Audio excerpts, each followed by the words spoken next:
Receive great news ahead of their week 1 matchup against the Philadelphia Eagles, which is just in a few days. I'm going to break that down for you guys in this video. First, if you have subscribed or you follow me on this channel, I apologize. It has been a few days since I've posted a video. My computer took a dump on me. I had to get all new everything, hence why it's taken me a few days. So thank you for your patience. Let's highlight a few things that have happened over the last few days. Obviously, with the wildfires happening in Brazil, leaves the question: will the game be played in Brazil or is it going to be in Philadelphia? Obviously, it would be advantageous for the Packers to play in Brazil, hence a neutral playing ground as opposed to playing in a tough environment in Philadelphia.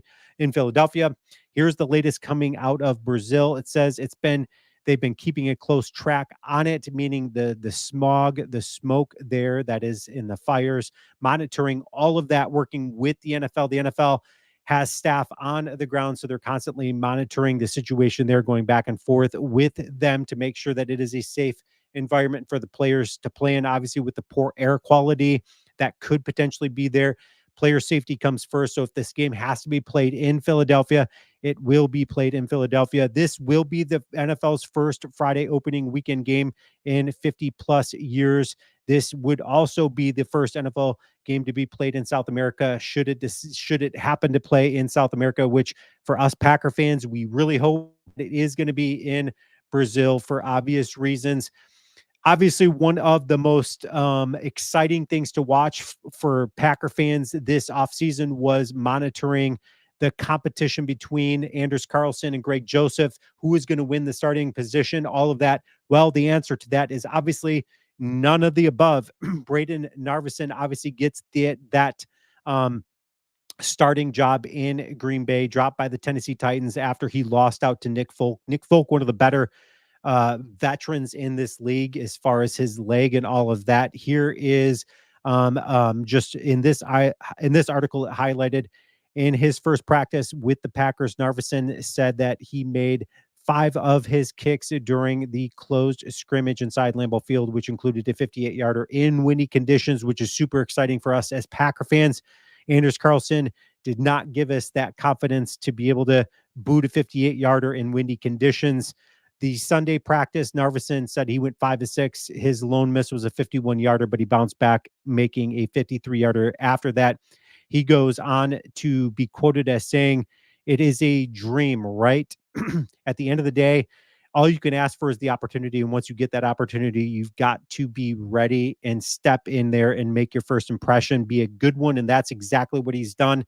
The Packer coaching staff there is all about Narvison.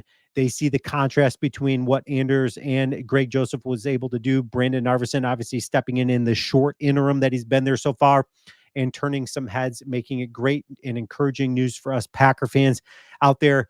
But the great news coming out of Green Bay ahead of their game against the Philadelphia Eagles this upcoming Friday is the fact that everybody is healthy out there currently, which is great news for Packer fans. Marshawn Lloyd is back on the football field, suffering a hamstring injury in the second touch of preseason opener against the Cleveland Browns. He is back at it.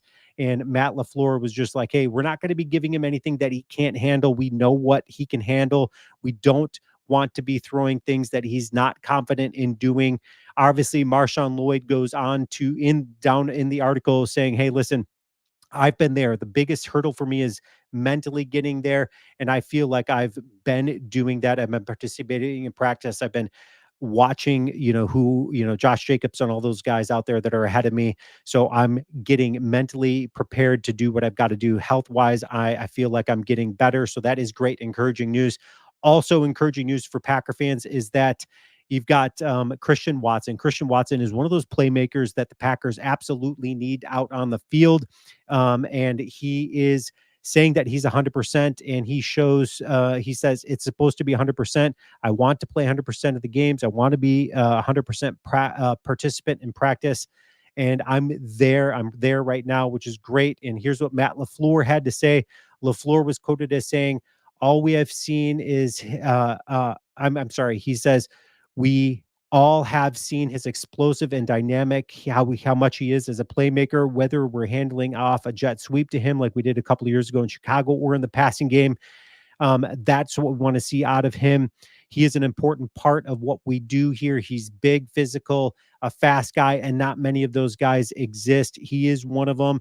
We all know that he is one of them.